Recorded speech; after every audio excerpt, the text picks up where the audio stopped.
Taliban kill woman for not wearing burqa on same day they vow to honor women's rights. Taliban fighters shot and killed a woman for not wearing a burqa in Afghanistan on Tuesday, the same day the group pledged to usher in a new inclusive era in the country that honors women's rights.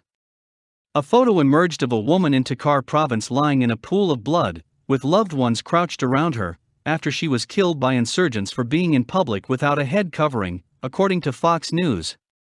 The killing came amid the group's version of a charm offensive, after its swift takeover of the country in the absence of U.S. troops, who had been propping up allied military groups since shortly after the September 11, 2001 attacks. Taliban spokesman Zabihullah Mujahid held a news conference to say that the insurgents would honor women's rights within highly restrictive Sharia law. The militants urged women to return to school and work, and another Taliban spokesman granted a televised interview to a female journalist. Mujahid also vowed to grant amnesty to Afghans who worked with the now-toppled government backed by the U.S.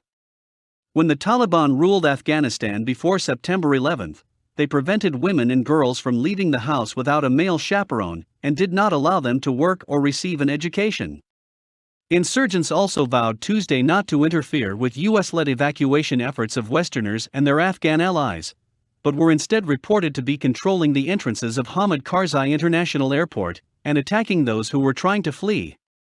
There was kids, women, babies, old women, they could barely walk, an Afghan former State Department contractor told Fox.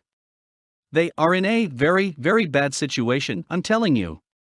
At the end, I was thinking that there was like 10,000 or more than 10,000 people, and they're running into the airport.